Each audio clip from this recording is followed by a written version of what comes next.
Gaafiin naannoo ta'u uummata Sidaamaa baroota dheeraaf dhalattoonni sabicha aarsaa guddaa itti kafalaa turan deebii akka argatuuf kan qabsaa'e hayyuun siyaasaa Jawaar Mohaammed hidhaatii hiikamutti gammannee jirraa jedhan dhalattoonni uummata Sidaamaa.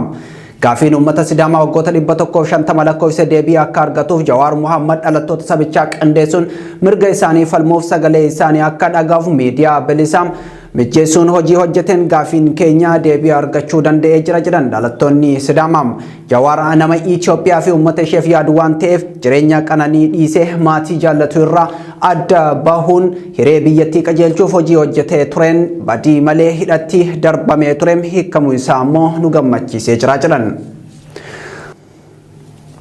Tokkummaan hawaasa Oromoo biyya Kaanaadaa hidhamtoonni siyaasaa Oromoo hangi tokko gadi lakkifamuun kan nu gammachiise ta'us hooggantoota adda bilisummaa Oromoo dabalatee hidhamtoonni siyaasaa 1000 lakkaa'an ammallee hidhatti ugguramanii jiraachuun murtoo mootummaa ija shakkiin akka ilaallu nu taasisee jiran. Tokkummaan hawaasa Oromoo biyya Kaanaadaa ibsa baaseen hawaasni addunyaa hidhamtoonni siyaasaa manneen hidhaa Itoophiyaa keessatti ugguramanii jiran marti akka hiikamaniif itti fufiinsaan dhiibbaa barbaachisu gochuu akka qabu gaafateera. Kana malees wal waraansi biyyattii lubbuu dargaggoota dhibootaan lakkaa'aman nyaachuun biyyattii qarree diigumsaa irra dhaabee xumura akka argatu haleellaan diroonii itti fufiinsaan lammiilee nagaa gaaga'aa jiru akka dhaabbatuu fi mariin dhugaam hiree biyyattii gara nagaa fi tasgabbiitti geessuuf danda'u qaama hunda hirmaachisee akka ta'amuuf hawaasni addunyaa itti fufiinsaan dhiibbaa gochuu akka qabu gaafateera. Tokkummaan hawaasa Oromoo biyya Kaanaadaa tokkummaa hawaasaa Minisootaa fi Koongireesiin Oromoo idil addunyaas ibsa wal fakkaataa baaseetii jira. Godina Gujii aanaalee Gumii Eldelloo fi Liiban keessatti mootummaan Biltsiginnaa manneen uummataa hedduu ibiddaan barbadeessuun hawwan dabalatee namoota hedduu ijoollee keessantuu shanee keessa jira jechuun rasaasaan fixaa jiraachuu jiraattonni Oromiyaa miidiyaa neetworkitti himan. Gochaa duguggaa sanyii uummata keenya irratti raawwatamaa jiru kanam maatiin miidhamtoota Oromoon cal'isee nu ilaaluu hin qabu jechuun gaafataniiti jiru. Namoonni maqaa diiyaasporaatiin gara biyyaa seenan saamicha lafaa fi qabeenya adda addaa irratti bobba'anii akka jiran dhagahame. Namoonni yeroo ammaa maqaa diiyaasporaatiin biyyoota adda addaa irraa gara biyyaa seenan saamicha lafaa fi qabeenya adda addaa irratti bobba'anii akka jiran maddeen keenyaa Finfinnee fi magaalota biroo saaxilaniiti jiru. Namoonni fi gareewwan dabaloota Biltsiginnaa wajjin ta'uun maqaa diiyaasporaa jedhuun saamicha lafaa fi qabeenya biroo irratti bobba'an kunniin waggoottan 3 darban kana hidhata faayidaa fi jibbiinsa sabaa fi sablammootaa irratti wal ijaaranii kan hojjetaa turan yoo ta'u isaanis bifa sadii qabu jedhu maddeen keenya.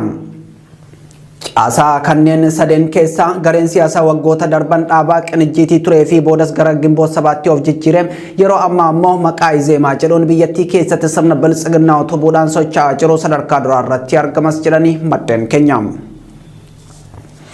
Oduu biraatiin sanbata darbee hordoftoonni amantaa Pirootestaantii dirree masqalaatti sagantaa qopheeffachuu hordofee karaa Bataskaana Ortodoksii mormiin ka'eetii ture. Bataskaanni Ortodoksii lafti kun kan dhuunfaa kiyyam korrii amantaa kamillee achirratti geggeeffamuu hin qabu atakaroo jedhu kaafteetii turte. Sagantaa kana irratti kan argaman kantiibaa magaalaa Finfinnee addabaabaayii masqalaa kan jaarmiyaa amantaa kamillee miti kan uummata gibira kafalu maraatii jedhaniiti jiru.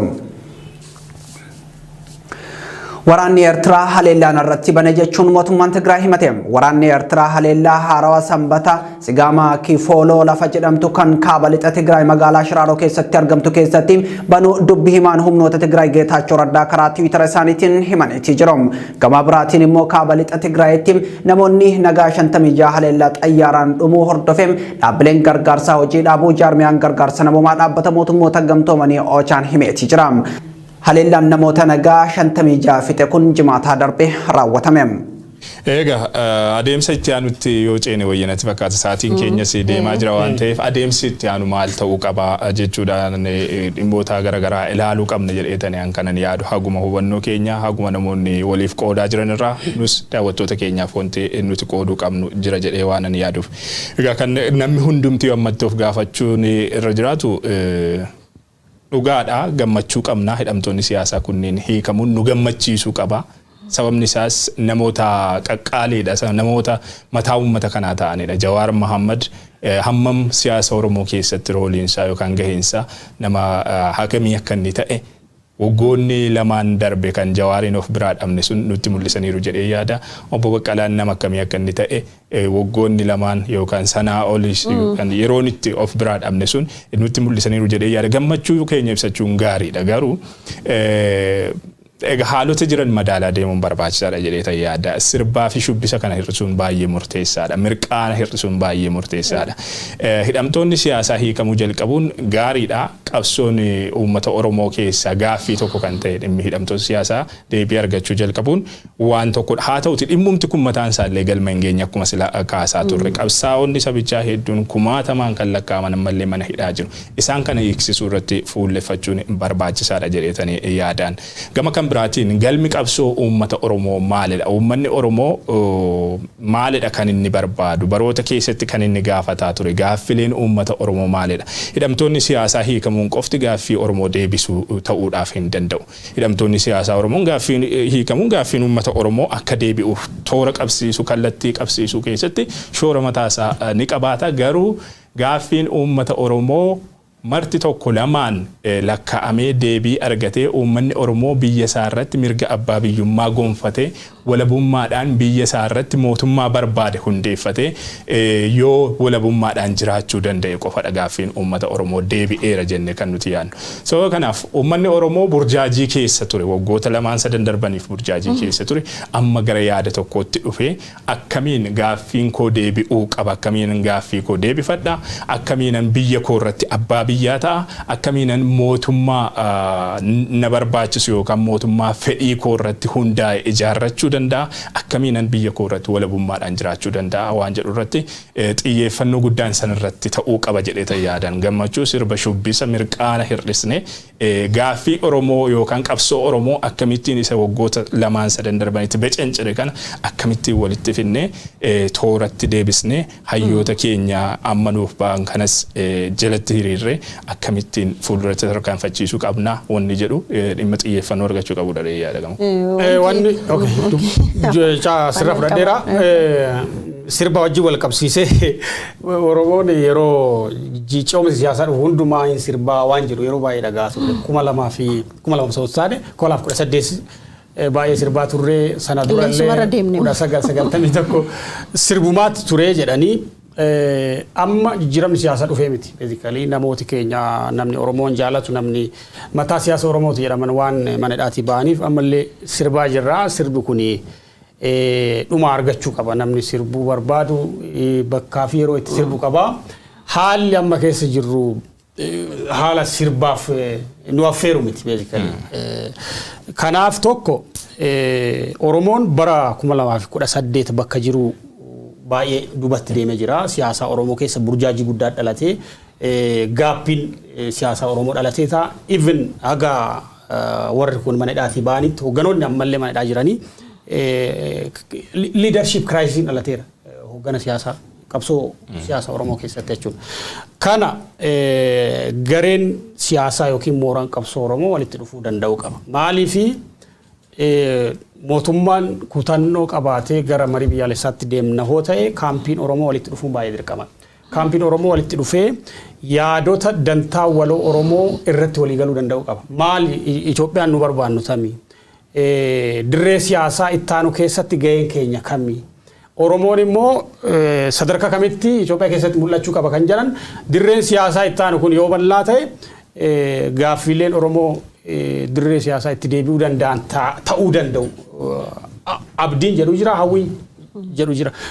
Mootummaa sadarkaa sanitti kutannoo qabaachuu dhiisuu danda'a. Haa ta'uti garuu ammumaa kaasee hawaasi keenya kaampii tokkotti dacha'ee wal hubannoodhaan gara mariitti seenuu qaba. Mariin biyyaalessaa jalqaba irratti akka daraartuu waltajjii darbee irratti kaasaa turte jalqaba wal hubannoon yookiin mariin Oromoo gidduutti raawwatamuu qaba. Kaampiiwwan biyyatti keessa jiran hunduu bakkee qooda qabaniin marii gaggeessuu itti fufuu kaaba Itoophiyaa bakkeewwan garaagaraatti saboonni jiran eenyummaa garaagaraa qaban kaampiiwwan siyaasaa hunduu marii mataa isaanii fi dantaa isaanii tarkaanfachiisuu danda'u mari'atuu itti fufanii jira waan ta'eef Oromoonis akka sabaatti akka murnoota siyaasaatti walitti dhufee mari'achuu yeroo itti qabudha kan jedhu ergaa hin qabna jechuudha. Egaa yeroon kunin yeroo warqiidha uummata Oromootii fi uummanni Oromoo balleessaa akka sabaatitti illee ta'ee shiran irratti xaxamaa tureen yeroowwan yookaan murtee ta'an yeroowwan baay'ee warqii ta'an uummata kanaaf ta'an hedduu dhabnee jirra waan ta'eef yeroo ammaa kana immoo hawaasnis ta'ee dhaabbileen siyaasaa Oromoollee ta'ee namoonni waan Oromoo na ilaallata anillee itti gaafatamummaa qabu jedhu hundumtinu yeroon kun isa darbuun qabnullee dabalatee namoonni sagantaa kanallee dhageeffataa jirta hundumti kennayyuu harka wal qabannee yeroo ammaa kana Oromoon tokko ta'uu qaba tokko akkas ta'uu qaba waa'ee tokkummaatu haasa'uu qabnu hanga amma waa hedduu kafallee jirra Oromummaa kennatti waan ta'eef wanti kafalee namoonni lubbuudhaan obbira dhabni kunniinis egaa waan guddaadha wanti obbira dhabne jiru waan ta'eef waa'ee tokkummaa maal kanneen haasa'u yeroo akkasiiti miti hundu kennayyuu tokko ta'uu qabna waan gaafan waan barbaannu hundu kennayyuu awwaa tokko barbaade Abrahaam waan biraa barbaada taanaan Yihuun waan biraa barbaada taanaan yeroo tokkotti waan sadan kanneen milkeeffachuu hin dandeenyu waan ta'eef garta'ee hundumtinuu waliin mari'achuu waliin haasa'uu wal dhoksaa tokko malee wanta taa'aa jiru hawaasa wajjin ta'anii dubbachuun barbaachisaadha jedhanis. Akka uummataattis akka hoogganoota qabsoo yookaan jaarmiyaalee qabsoottis yeroon kun hundaa ol yeroo itti wal dhagahu wal hubachuu wal kabajuu bakka waliif kennu ammoo waliif dhiiguu waliif quuqamu amma miirri adoode miirri du'e hundaa ol Oromoo keessatti jedheen kanan yaadu amma Oromoon ganda tokko yeroo ulee abbaa hirreetiin reebamu inni ganda kaanii akka waan nagaa ta'eettidha kan inni taa'ee ilaalu harka marateeti kan inni ilaalu awwamaa tokko waliif dhiiguun waliif ho'uun sun miirri sun dadhabeeti kan inni jiru miirri sun deebi'uu danda'utu irra jiraata tokkummaadhaan waloodhaan hiriiruu danda'utu irra jiraata uummanni Oromoo gaaffii isaa irratti gaaffii yoo waloodhaan qabsaa'edha waloodhaan bilisoomuu kan inni danda'u malee gandi tokko qabsaa'ee gandi kan biraan bilisoomuu hin danda'u ammoo adeemsi yeroo ammaa sirni aangoo irra jirus haa ta'u qaamoleen isa duuba jiran itti jiran Oromoo akka sabaatti gabroomsu akka sabaatti cabsu Oromiyaa biyya jedhamtu sana Oromiyaa naannoo jedhamtu sana diiguu sirna federaalizimii biyyattii diiguu heera biyyattii jijjiiruu kanadha adeemsi isaaniitti jiran. Kanammoo dura dhaabbannee irraa qolachuu yookaan irraa hambisuu kan dandeenyu yoo waloodhaan uummanni Oromoo tokko ta'ee yoo dhaabbate uummanni Oromoo tokko ta'ee wal dhaga'ee waliif bakka kennee wal kabajee yaada waloodhaan gaaffii walii waloodhaan tarkaanfachiisuu danda'e jennaan qaamni kamiyyuu isa cabsuu isa gabroomsuu akka hin dandeenye hubachuutu barbaachisa. Kana qabsoo waggoota darbanii keessattis argineeti kan jirru. Warri hooggansa mooraa qabsoo Oromoo keessa jirtan kallattii garaagaraatiin jirtan yeroon itti walitti dhuftanii uummata kana gara tokkotti deebisuun burjaajii keessa jiru kana keessaa baasuun itti isinirra jiraatu ammadha jenna. Uummannis immoo yeroon itti burjaajii kana keessaa ba'ee adeemsota gandaan amantiin kutaan maaliin isa qoqqooduu isa cicciruudhaaf deemamu waggoota 3 darban 4 darbaniif irratti hojjetame kana keessaa ba'uu kan inni danda'u yoo irratti dammaqee waloodhaan waliif ho'ee waliif dhaabbatee wal dhaga'ee bakka waliif kennee wal kabajee wajjiniin fuulduratti tarkaanfachuu danda'edha waan ta'eef carraa amma uumamte kana dogoggoroota darbeerraa barachuudhaan carraa amma uumamtee jirtu kana sirnaan itti dhimma ba'uun barbaachisaadhaan akka nama tokkootti ergaan dabarfachuu barbaadudha. Ayyee marii keenya hin goolamne sa'aatiin keenya deemeeti jira daawwattoota keenya mariin keenya ka odeessaalee dhimmoota hidhamtoota siyaasaa tibbana mana hidhaatii ba'anii miirota jiran reaakshiniiwwan qaamolee hawaasaa ka addunyaa ka biyya keessaa akkasumas miidiyaalee addunyaa irratti xiyyeeffate kanuma hanga yoonaa ture marii kana keessummeessuudhaan Abrahaam Birruu waa'illan koo yuun ingidaa caaltuu tafuu gara jalqabaatti immoo waa'illi keenya guyyoo waariyoo nu bira ture waan nu wajjin turtaniif ulfaadhaa isiniin jennaa odeessaalee biraatiin walitti deebi'u.